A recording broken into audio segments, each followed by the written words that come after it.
So here we are. This is episode 2 of Chairmen of the Boards. Today we're going to focus on basically everything to do with amp and cab sim. And is it, I guess, in my mind, is it really worth the hassle? So firstly, I guess here today, I am Grant from Goodwood Audio. We have, next up.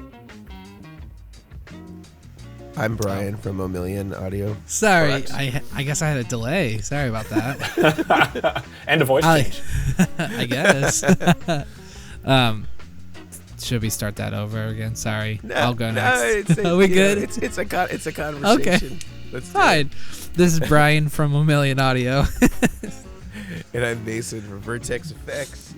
So we have Grant, we have Brian from Omilion, we have another Brian from Omilion, and then we have Mason. Right. Yeah. Exactly. So Brian's I guess been practicing his ventriloquist. I guess today we're just gonna chat about amp and cab sim. I know I have some opinions on it myself, which I will hold off until later. But Brian, let's start with you, man. What are your general thoughts? Someone comes up to you for a rig and said, "Should I get an amp sim for my pedal board?" What goes through your mind? It typically comes down to like the environment of which you're playing. You know, if they're allowed, stage volume 90% of the time, they're like, no stage volume. And I'll get some of those guys that are like, oh yeah, I can run a stereo amp rig on stage full blown. I'm like, okay, then an amp sim might not be for you. But if they're like, no, I'm playing at my church, it has to be silent, I'll be like, all right. Well, we got, ACS1, Iridium, Simplifier Deluxe, Kemper. Like, there's so many options. It kind of depends on your budget, your space, and how you want, if you want it on a board or if you want, like, a rack or whatever. So it kind of depends on their situation, really. And sometimes it's like, oh, I just want convenience. So that, ends up being a huge factor. And for me, I have best of both worlds where I can do an amp sim or turn the amp sim off and just go straight into an amp. So like there's different options that you can be like, if all else fails, I have a backup. So yeah. What about you, Mason? Any thoughts on amp or cab sim in general before we get into some specifics? Well, as you guys probably know, I'm a kind of a tube amp pervert. And I got what a title. Tube amp perv. No, like the tagline, the TAV, the byline, yeah. I got all the old stuff. I've got old '60s Voxes and '60s Marshalls and '60s Fenders, so I'm very rooted in that. However, there have been some amp simulations that I've been very impressed with, getting to really compare it. Because a lot of us, when we do a comparison, or we say or exclaim to our fellow gear collector, it sounds just like X, but we've never played X. And so, sometimes those recommendations can be somewhat hollow in that they don't actually exemplify experience with the original unit. And as somebody who's really experienced the original units, I can say that there's a few that I've used that I thought, wow, like maybe this isn't the same thing, but I also don't need to buy a Kemper in order to get the sound of my twin reverb clean, or I don't need to buy, an Axe Effects to get the sound of a Marshall Plexi, or I don't need to buy fill in the blank digital modeling amp to get the sound of my Vox AC30. And so I think what'll be really cool about this conversation is we get to maybe see a good lateral view from sort of small pedal board based systems for amps that are not that expensive, all the way up to the toasters. Yeah, love it. And I have to admit right at the outset here, I do not have the experience or the gear collection that you'd have of the vintage stuff. So I have more, for lack of a better term, modern stuff.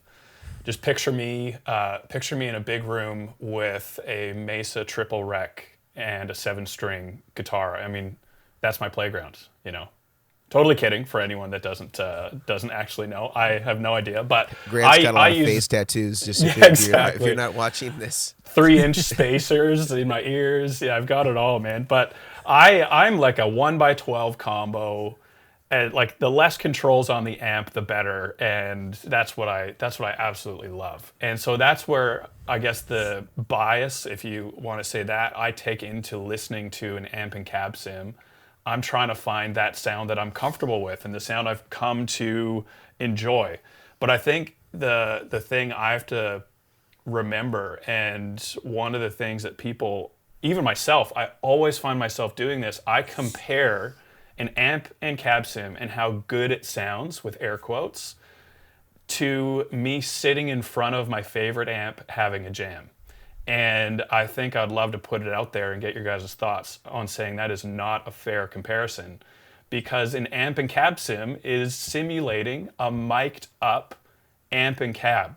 So if I wanted to do a fair comparison, I should really record my amp, listen to it through headphones, and then listen to an amp and cab sim with headphones and see what the similarities or differences are in that respect. Because you're never going to get that feeling of moving air in front of your face for an amp that is way too loud and you should be wearing earplugs. Like, it's just not gonna, you're not gonna get that same feel and kind of tactile approach to sitting in front of a real amp. So I don't know, like, there's always that part of the conversation of it's just not quite the same as my, like you were saying, Mason, my amp at home, or it's just not quite the same as this awesome Plexi I played 3 years ago. I've never been able to replicate it. Like, is that a fair comparison? How should people compare it, and how should they approach it with an amp and cab sim versus the amp that they're trying to emulate?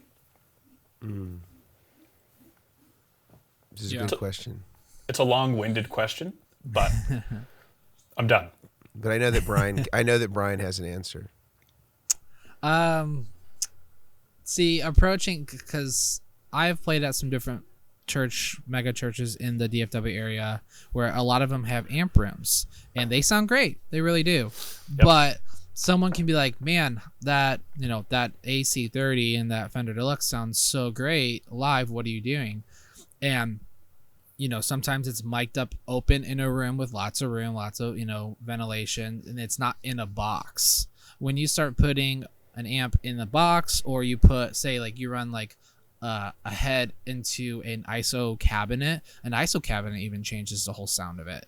So where I have like the most simple of the Jackson amps, the Newcastle, like as simple as you possibly can get, like plugging that into a box like an ISO cabinet, it's dark and muffled, and it doesn't sound like what it would in front of me, because clearly there's a reason why cabinets were not built to be put into a box or capped. So I've had a lot of people that are like, man, I can't get that same tone out of my amp because I have to put it in a box, or I have to put it in a bathroom, and it has all these weird like high ends. It's like, well, because it depends on your environment. That's a huge part of it, is the environment of your amp and where it's going to be. If it's going to be sitting right next to you and you have all the stage volume and everything to do it, you'll get it to that sweet spot. But if you have to compromise with putting it in a closet where it's not ventilated, and you have to put foam padding around it to muffle it because the lady in the front row or whatever is going to be mad that she can hear, I don't know, whatever, that it kind of it'll muffle your overall perception of how you want it to sound. So that's where the direct in amp cab can kind of help alleviate some of that. Like, I use a direct in option because it sounds better in my ears. I would love to use my amp, but it's just not an option. It's just, I would compromise too much of my tone and hearing if I went with that option. So yeah. Air compressor turns on? No. No, it's actually off, right? I turned it off. What do you think, Mason? So I mean, I guess going back to the question of comparing, right? Like, what is the fair comparison? I think how you summarized it, I think, was the most appropriate, in that you can't compare. Well, first of all, you wouldn't really be able to can bear them in the room unless I guess you had a wedge or something like that, and you put it next to your amp, and you were doing it that way, because there really isn't any simple way, at least that I'm coming up with right now, where you could put an Iridium or an ACS1 side by side, an amplifier, and be like, oh, here's the amp, here's the ACS1. I think invariably you're recording it, and I think putting it through that particular avenue, I would say sonically, listening back to the recording, I would say is actually where there's probably the least amount of difference when you're listening back. I think where there's the most amount of difference is maybe in the palpable feel that you get by using a tube amp, and maybe how you interact with it in that room, in the way that it feels and maybe inspires your playing or alters your note choice based on sort of the type of feedback that you're getting from it. You know, you can't point your guitar at your cab simulator and get feedback. You know, I've tried. Yep. It didn't work. I've seen you. So yeah. So there's that thing. But if you're looking back at them and you're listening back to, let's say, two tracks, let's say you split your signal and you have one side going directly into your amp and the other side going into your Iridium or ACS1, and you have two identical guitar tracks that you're listening to, and then you're just isolating one from the other, I think that you can get them to be pretty similar. And so I don't think that that's where probably the real difference is. I think the difference is in how it feels as a player. And I think to greater or lesser degrees, some people are uncompromised and they're like, I can only have this analog, moving a lot of air feel, where I have a 412 cabinet that's hitting me right in the chest, and I need that. Or, if you're in in-ears, it's gonna be a tough call. It's gonna be a tough call to really say, like in fact, this could be, we could Pepsi challenge some people, Yep. blindfold them, feed them something in their in-ears, and see if they can tell. This would be like a good game of tones. And you just see what they can do. If they can really tell, because I think that's a hard differentiation. If you're not in the room with it. I watched a video. It was an Anderton's A/B test, basically what you said, but it was a few years ago, so I don't remember too many specifics of it. But essentially, a Kemper into a powered Kemper, so it was moving air into a cab, versus the guy's actual amp. So the Kemper modeled his actual amp, so they were getting it as close as they could, all the details as close as possible. And he knew this amp like the back of his hand. A/B'd it blindfolded, and he could not tell the difference. So the one variation there, he was actually using speakers for both A/B options. But in my experience, I have tried live. I'll say this live. I've tried live when I am the player to use an amp and cab sim only, rather than doing a real amp for dry and an amp and cab sim for wet. I've tried to just commit to one, and audibly in front of house, when you're listening back, I can't tell the difference. But when I'm playing, and I hope you guys can help me put words to this, or some awesome term that I can now use. I've never found a great term, but it just doesn't feel right. Like I'm losing this thing. As you can tell, I can't put words around it, but I'm not as inspired like you were saying, but it's a feel thing. Even when the amp is mic'd and I'm listening to it through my in-ears, the only word I can say is feel. It's just not quite there. Everything else, though, I listen to other people using Kempers or Iridiums, ACS1, whatever it is. I listen to it through front of house. I'm like, I have no idea. Are they using an amp and cab sim, or are they miking up an amp? I will never know until I ask them. But when I'm playing, the one differentiation is the feel. So I don't know if you guys have an awesome term for me, or if you can relate, or if I should just get over myself and commit to an amp and cab sim. No, I agree with you completely. Have you come up with a fix, or have you, what do you do about it? Because I want to be inspired when I play. Yeah, I don't know. It's a whole different thing when, you got all that stage volume and you're feeling you're feeling the drums and the environment. I mean, I've been playing with in-ear monitors for over 10 or more years that like I've unfortunately come accustomed to it. I used to be in a band that we all had loud amps and 412s and stuff, and it was awesome and it sounded great and the energy and everything was there. And even when we do concerts, like here at the Sanctuary on this other side of my wall, you can feel the energy of the band is different when there's stage volume and air pushing and all that craziness, where then you get people that do direct in option, which we've had, and it just is like, it's like, does it feel weird? It's like, yeah, it does, like in general it does, but I have yet to find a fix for it. I blare my like ears as if I have stage volume. That's the only unfortunate thing, and my ears are gonna suffer eventually. But that's the only thing I've ever really been able to get for environment, like unfortunately. I mean, besides using the heck out of the room knob on my Iridium, that's about it. Yep. So instant room. Literally, like I remember I first played with it, I never had it on, and then I started turning it up, and it felt like it was like, I tell people it felt like it was next to me. I was like, okay, well this helps add some room. It feels like it's more in the room. So now I play with that like 1 or 2, depending on, if I go anywhere past 2, then it just feels weird. But yeah, that's a big deal. The room knob, even on the ACS1 has a room knob, and it makes a big difference. Mm-hmm. Any fixes for feel, Mason? I think for feel, no.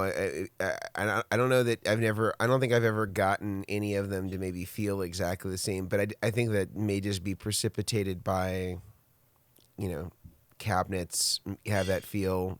As I said, you can't point your guitar at an ACS1 and get feedback, but I mean, I think that you have to. I think you sort of have to meet it where it is. It's replacing 4 speakers, a preamp, a power amp, a microphone. A room. Chiropractor visits.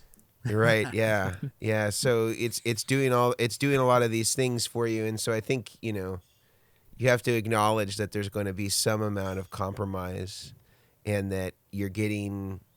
All these things that, you're getting 3 amplifiers and 3 or more cabinets available to you, or whatever impulse responses you want to load in. And that makes it easy, and I think with what we're experiencing right now, with the possibility of, tubes becoming scarce, and there potentially not being as many options for the near future available to people, something like this could be a really good, viable option if you need to preserve, the tubes that you have. Perhaps you don't have spares, and you don't have any prospects to be able to get spares, and you're playing, multiple times a week, and this may be one way to kind of, keep the proverbial wolves at bay until there you have a better line on getting some replacement tubes for your amplifier that sometimes maybe you'll need to use for really specific stuff, and you need to kind of save it for those opportunities and use something like this in the meantime. You just like a little bit, I guess, down that vein, you just put out a video on kind of addressing the tube shortage and kind of some hacks. I have to be totally honest, I haven't watched it yet.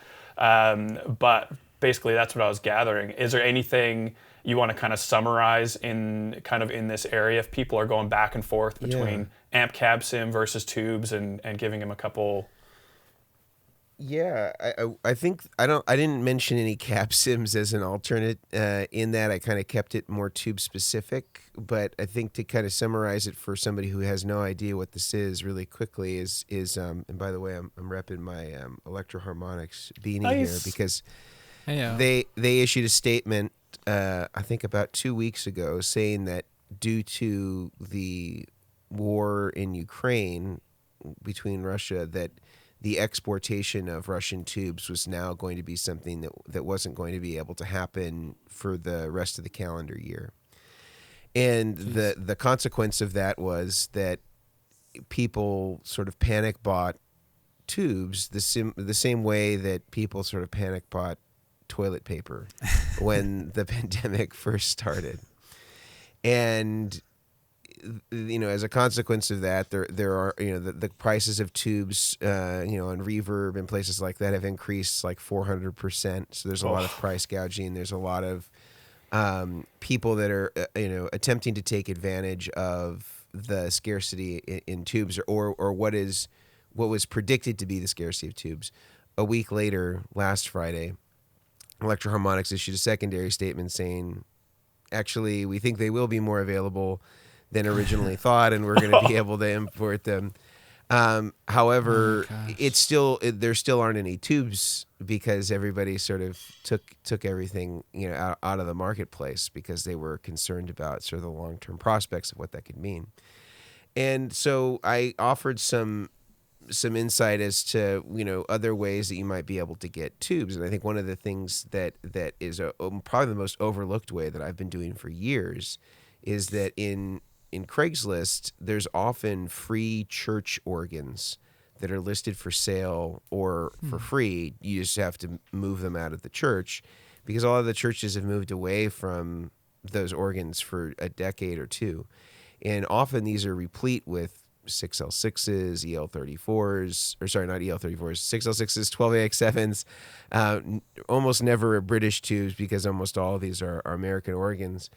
But you can really get great vintage RCA, GE tubes out of these. Wow. And for the most part, they were used once a week, and the quality of those old American tubes is really superior to what's coming out now. And so even if they've been in use for 20 or 30 years, often they still have some life left in them, and you're getting not only a vintage tube, but in a lot of cases, a free vintage tube. And usually I just tell them like what I'm going to do with it. I said, hey, I have a bunch of tube amps, and this organ has complementary tubes that I could harvest from it. I will pay you for the tubes, or pay to have the organ hauled away if it's just something that's taking up space.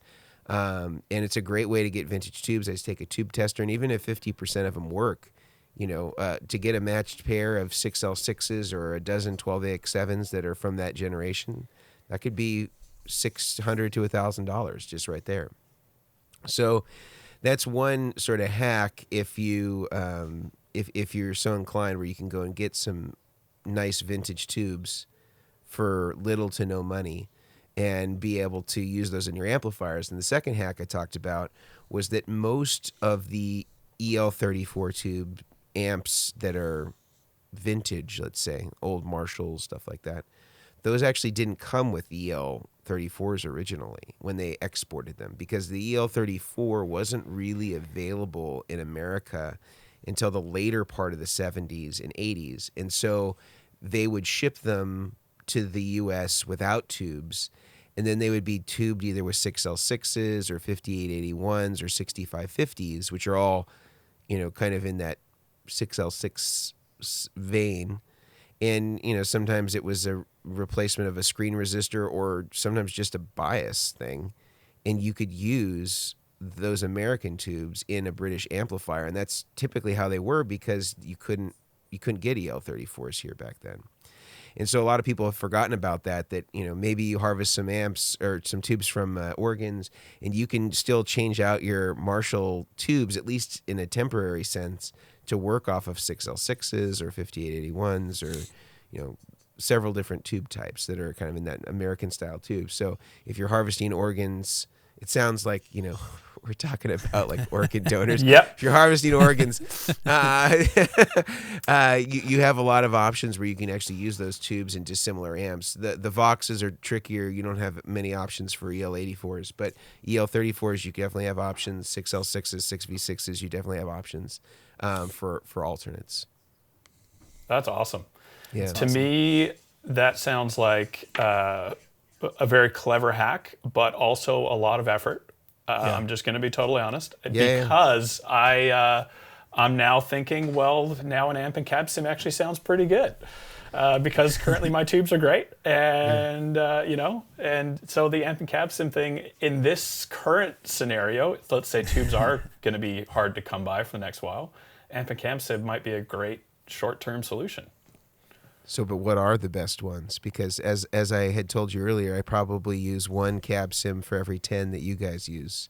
So, yep. I've used a few of them, but and I have one that I seem to like the best, at least of those I've tried. But I want to hear from the guys that are really using them all the time. Come on, which Brian. are the ones that have the Goodwood and Omilion stamp of approval? What's on the Mount Rushmore? It's of cab sims? It's a literal stamp that we stamp all of our cab sims with. Yep. Literally. All right, Mount Rushmore. Let's do it. I'm gonna say, are we picking two, one, two, or does it matter? I mean, we could give a couple, maybe in no particular order. I mean, they all have their assets. Yeah. Well, I would say the Strymon Iridium and the Walrus ACS one. The Iridium is currently on my board, mainly because it's gonna sound funny. It's simple for me. Like, you pick the cab, you pick the amp, I have it on my board. I just don't want to lift it up right now. We believe you. But it just has basic. There's not a lot of controls, which I like. I don't want all this craziness. I just literally want to pull it out of the case, make sure it's adjusted properly, and leave it. I don't want to have to do all the dip switches where, like, if you really want to get into customizing each side, like the ACS1, you can pick the ABC or cab. You can pick left and right for each cab. You can pick the amp for each side. And, like, that's awesome. It really is cool. And I've had it on my board a couple of times, but I just found that I was doing too much of going the left side, tweaking this, going the right side, tweaking this, when the Iridium is that cabinet, that amp. I can, buy IRs and put it for each cabinet side, but I'm not that fancy. So those are my two favorite. The other things like the Simplifier and the Simplifier Deluxe or whatever, there's just a lot of options. So that's where I get down the road of I don't need all those options. Simple is best for me. I would say something similar. I recently did a test with a buddy here in Vancouver, and we basically went put the Iridium and the ACS1, HX Stomp, and a Helix all through front of house. So we weren't listening to ears; we were listening through like front of house speakers, and going back and forth. And I don't know if I'm allowed to say this on the podcast, but I wanted the Iridium to continue to be my favorite, and I absolutely love the Iridium. Yeah. But the ACS1 sounded really good. I was like, I wanted to be 100% faithful, but I was like, but it's a contender. Iridium and ACS1 are very much, in my mind, tonally through the front of house speakers in that specific context. They sounded great. And HX Stomp, I mean, that's multi-effects. It's amp and cab sim. It has, and it sounds awesome as well. But that's getting into a whole nother world of both cost and complexity. And then the Helix is another level on top of that. It just gets a bit crazy. So all that to say, those are all great options. Ones you might hear of a little bit less, but are by no means lower quality or something to consider any less. Anything from Two Notes, which is a French company. They do some great work, and they do, correct me if I'm wrong, on a bit of their gear, they also put in some preamp tubes as well, I guess to try and get a little bit of that feel back, which leads me into one other thing I'm going to talk about in a sec, which is this preamp right behind me. But one other one to consider as well is, I think it's called Blug.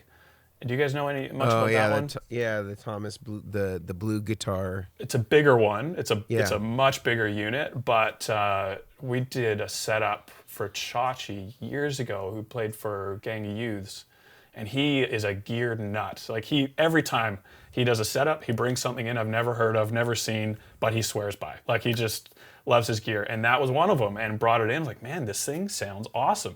It is massive. It's not cheap, but it sounded great. So there's just so much out there. If I had to put one on my personal board right now, I would probably out of stubbornness still do the Iridium, but ACS1 is also great. And then the only other hack I would have for you guys to consider is this is a Kingsley Squire. It's a tube preamp. Like these guys, they do a great job. And just down the road, actually, from me here up in Canada. But it's a tube preamp. And the best sound I've gotten out of my Iridium is when I ran all of my dry effects, so overdrives, distortion, compression, all that. Then I put the tube preamp in there in my signal chain, always on. Then directly after my tube preamp comes the Iridium, and then I go into all my modulation, delay, reverb out to front house. And that I probably would say if you're on a budget, it's not worth it to invest in a preamp pedal. But if you're trying to replace an amp, get the best possible sound out of your amp and cab sim, and that's what you want to commit to, then for under $1,000, you can get an Iridium and a tube preamp and start experimenting and seeing what you can do. And my only theory, this is conjecture. I have no idea if this is actually what's happening. My theory with putting a preamp right before the Iridium is that you can set your Iridium sound to the preamp and the Iridium, and then everything feeding that preamp after the fact, changing overdrives, changing compression, is a bit more tamed and evened out and more consistent. And so you can get this sound that is a bit more predictable across all the changing dynamics of your board. And so that's the best sound I've gotten is a tube preamp right before an Iridium. RC booster works, like clean overdrives also work as a preamp. But yeah, I don't know if you guys have any kind of hacks, tips, or tricks for getting just that little bit more out of your amp and cab sim, or where you might even run it in your signal chain, because that's also a big thing. Me telling people I run it in the middle of my signal chain might be blasphemy to some who run it right at the end, but I'd be curious what your guys' thoughts are on that as well. I mean, I'm going to say off the bat, it threw me off when a coworker came in and was like, I want to put my ACS1 before my delay and reverbs. And I was like, why? I'm like I have never had anyone really request it that way. And I was like, oh, okay, why? And he kind of explained it to me. And then literally the next day, we all had a conversation about it. And I was like, I'm going to go and try it. I'm going to try it. And as you guys can see from our text conversation yesterday, I have left it that way. So I am now doing it the same way that you do it, Grant. And it's awesome. There's more clarity out of it. You know, it just, the overall board just responded differently for me. And yeah, if anything, if I run a preamp with it, I run like the Jackson Prism in amp mode. Like that's it. But yeah, that's for me. Any thoughts, Mason? Yeah, I think that running any of the processing effects after your sim is best. And the reason that I say that is if you're thinking about it in a studio context, let's say, you would ordinarily have all of your processing after the microphone, which is essentially what you're doing when you have the delays and reverbs and, you know, modulation running after the cab sim, because it's basically what you're getting on the output is the mic'd cab of whatever amplifier simulation you've done. And the only drawbacks with it that I just think that some people maybe don't address appropriately is that the outputs of most of the cab sims that I'm aware of are very low output impedance, because they want you to be able to take an unbalanced line and drive it back to potentially even your mixing board. You know, if you got 100 ohm output impedance from an Iridium, you could probably drive 100 feet or more of regular guitar cable and really have no loss or anything like that occurring, because it's such a low output impedance. But when you're running other pedals after it, you know, pedals don't have any standards as far as how low the output impedances are. So, you know, you could if you went out of the Iridium, you'd have 100 ohms. You could go out of a Boss pedal and have 1,000 ohms, which is, you know, 10 times worse than, you know, the Iridium. And so I just think that the thing that people need to be aware of if they're going to do post effects after their sim, they either need to have a really good buffer at the end of it. So that could be, a Goodwood audio interfacer. That could be a DIY buffer that we show how to do on, our YouTube channel.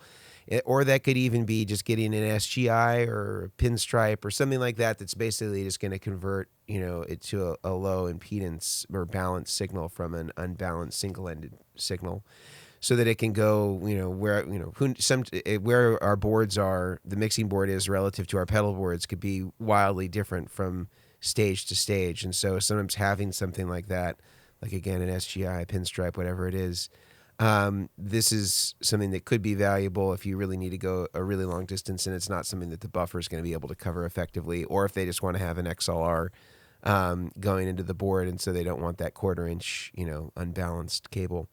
But I just think that that's something that people need to be aware of. And I think as far as the Sims are concerned, I'm in agreement with Grant that I think that the Walrus is the best to my ear. And I did notice, speaking of tone pervs, that some people were perving out on it because it didn't have analog drive-through. And I feel like this is a thing that people have gotten real wound up on, that like for some reason it if it doesn't have analog drive-through, it means that it's somehow like an inferior product. I've seen people say this about the H9. A lot of the Eventide stuff is not analog drive-through. Some of the Line 6 stuff, especially like the DL4, wasn't analog drive-through. It's the new true bypass. Well, I think that they're looking at it all wrong. I mean, like I think a lot of the companies do it because, if you're talking about using multiple digital effects together, and you're trying to prevent, I think that people think there's going to be some sort of latency associated with it. I think if you're really that concerned about it, you could, of course, throw whatever the non-analog drive-through product is into a mixer and, like a parallel mixer, and now you got your dry signal back. But I predict if you do this test, you're not going to hear any difference in the latency, whether you use it in a mixer or not. Like, most of these companies are not dumb. Like they're not going to give you something that you really don't like or that really is inferior. And if you do the test, I think you'll be hard-pressed to detect any difference between any latency that may be occurring in an ACS1 versus an Iridium versus a simplifier versus two notes. I think that they're all great in that regard, and they're just different approaches to get you to the same place. And I think just because it has a word like analog in it doesn't mean that it's any more or less viable. At the end of the day, these are all digital models of an amplifier. And I think the cool thing about the ACS1 that I really like is that I don't always like having the same exact cabinet and amplifier on both sides of the stereo image. It can be really cool to mix Fender and Vox or Fender and Marshall.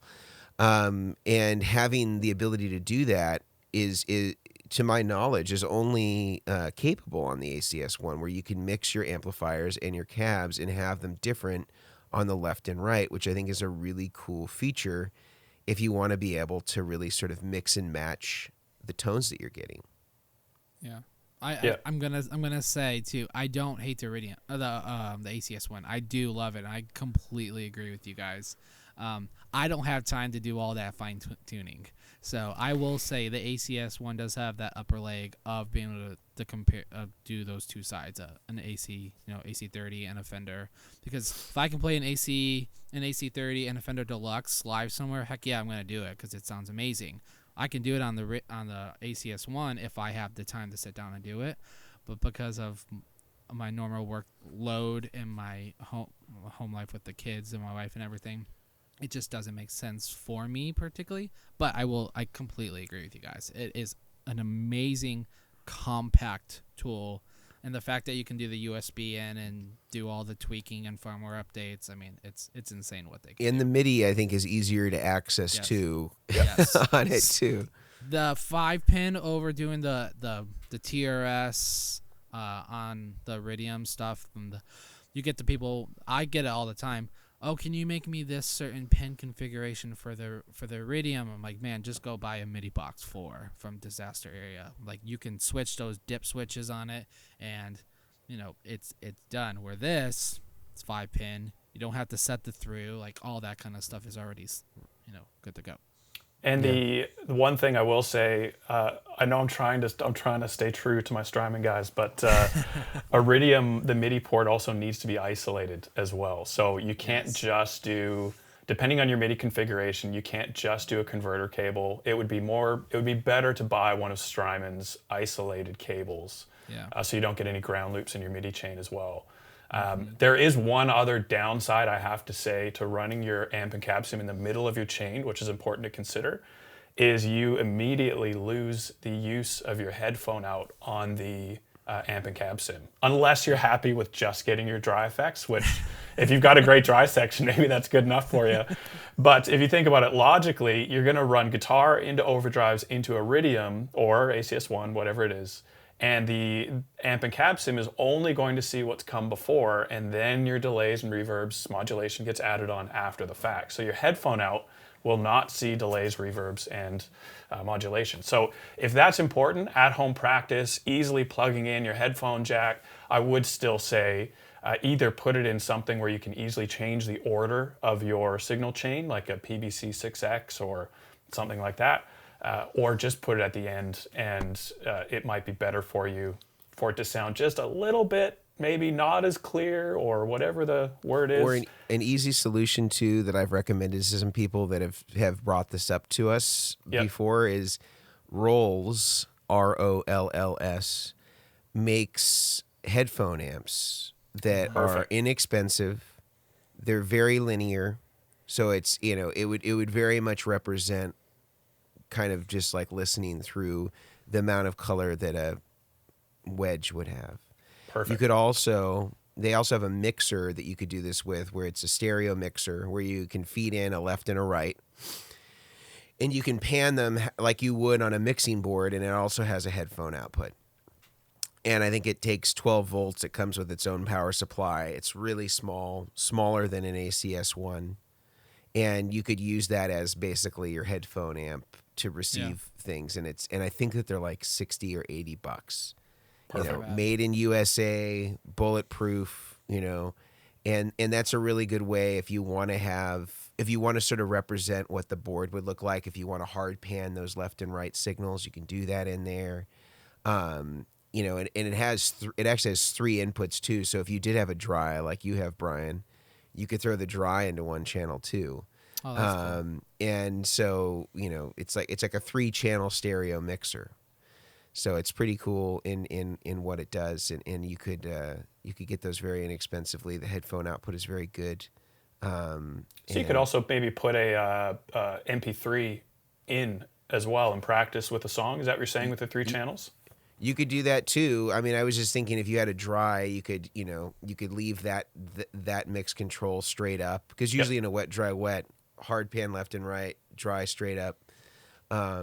You could do that on the Rolls, and they have a bunch of solutions for headphone amps that are really good, and they're very reasonable. I don't even think I could find a version of their mixer and headphone amps that's more than $100. Awesome. You can get them on Amazon. That's awesome. Yeah. That's good for me because I don't pick up a guitar unless I'm playing wet, dry, wet personally. Yeah. So for my needs, very, very high maintenance. That's Grant's Rider. It's almond butter, blue M&Ms, and organic. wet, dry, wet. Blue M&Ms. That's great. I mean, I personally don't have a whole lot more that I feel like I can add to the conversation on amp and cab sims. But let's say there's someone listening. They just ran out of tubes. They've purged their church organ. Nothing left there. They're considering an amp and cab sim. What are like a couple of points? Just overview. What would you say? You're about to go and get an amp and cab sim. These are the main things you want to consider when making a purchase. What would you guys say? I'll say don't go for like the cheap option. Like I'm not saying go spend $1,000 or whatever. That's not what I'm saying. What I'm saying is don't be like, oh, I happen to say I needed an amp cab simulator and a company comes up with one for $100. Don't buy it. Like don't buy like $100. You're gonna pay for what you get basically. So do your research. Don't make your determination off of a YouTube video only. if that's your only option because you live out in the middle of nowhere and you don't have a guitar shop nearby that has it, then fine, do that. But go to your local guitar shop that has one, borrow a friend's, call your neighbor, whatever, and like test it out and mess with it. And also, I've learned this the hard way. Don't buy the new pedal, completely redo your board, get it all perfect, and you're like, I hate this. Like, I've done it so many times. I'm like, I love this pedal that I got, and it's massive. Like this, all this, and you reconfigure everything. Don't do any of that until you've actually tried it. Take it there. That's functional and maybe looks messy. I do it all the time. I have rat nest boards, and people look at me and they're like, "Didn't you do this as your job?" I'm like, "Don't talk to me. Don't ask. I'm testing something out." Like the wet dry wet was a mess, but it worked. So now it's all nice. So that's what I would say, personally. Love it. Yeah, I think I agree with all that, and I think I would just say that you need to. I think the vetting thing is important. Make sure that whatever you choose is cooperative with the gear that you have. I think experimenting with the sort of amp simulation at the end of the chain versus after your drive section, and then having all the wet effects and processing after it. I think that's worth experimenting with to see what you like, because some people do just like running everything into the front of the amp, and if you like the behavior of all your effects in that sense, then running everything into your Iridium or your ACS1 or fill in the blank is probably the best way to do it. But if you want it to kind of have more of like a studio sound, running the wet effects after your simulated amp and cabinet sounds is beneficial. I think considering what you're going to do to get it back into the mixing board is important. If you have high quality pedals that have good quality buffers in them, like the Strymon pedals, if you're using a Big Sky or a Timeline or stuff like that, those have pretty low output impedances that mirror exactly what the Iridium would have if you were going straight out of that. Those are pretty good. Those could drive, a 100-foot cable, no problem.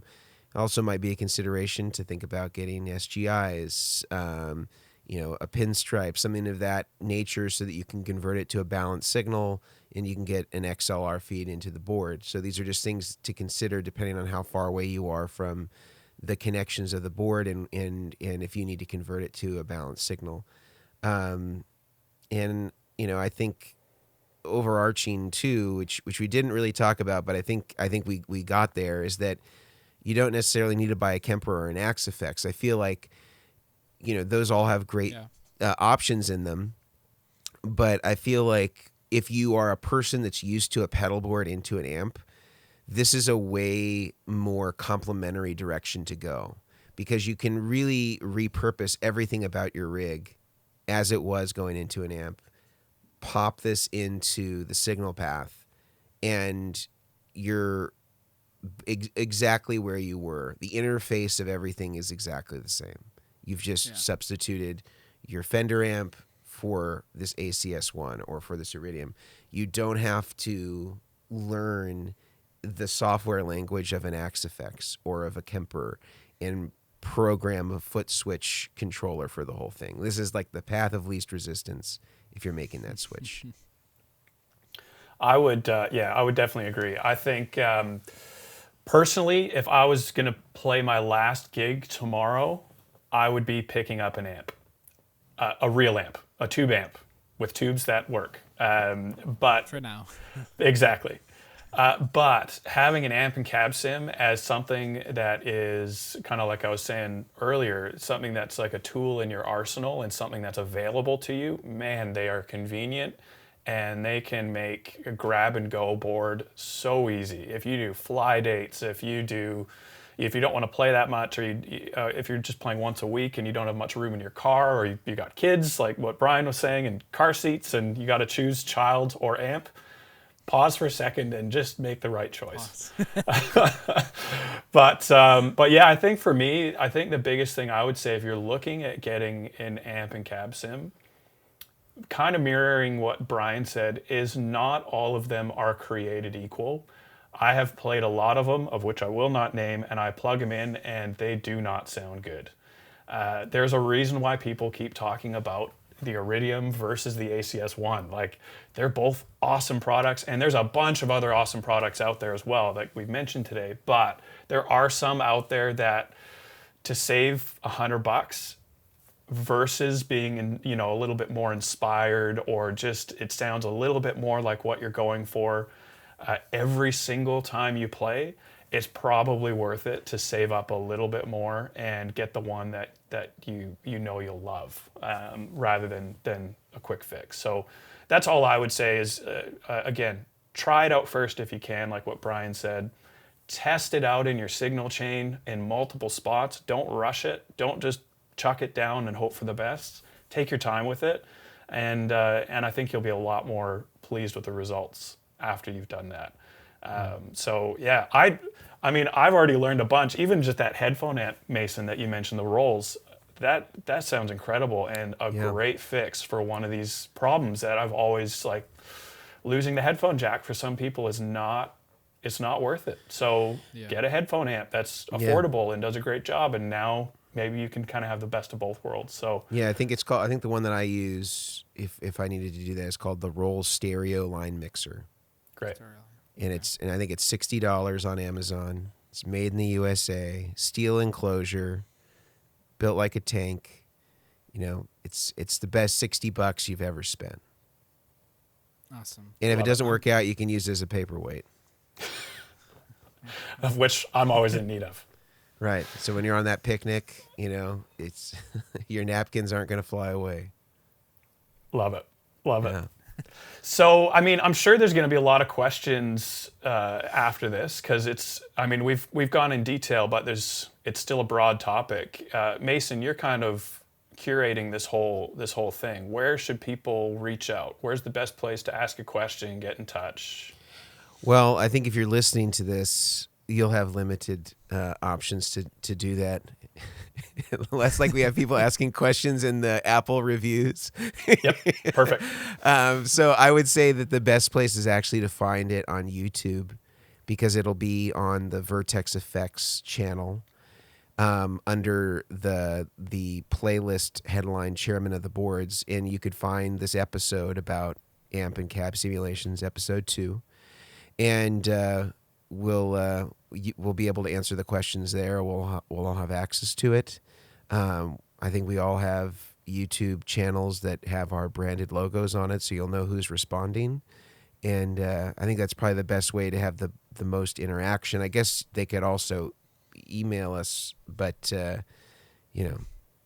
whatever. I think probably the YouTube is the most appropriate. Then that way other people too can benefit from your question and the answer, because if people are finding it there, they can look at it, they can reflect on it themselves, they can ask a follow-up question, whereas if it's through email, that answer is just specific to that one person, and that information exchange gets lost. So let's make it as egalitarian as possible. Democratic answers, everybody gets to view it. Go to YouTube, have a look, leave a comment. Perfect. Love it.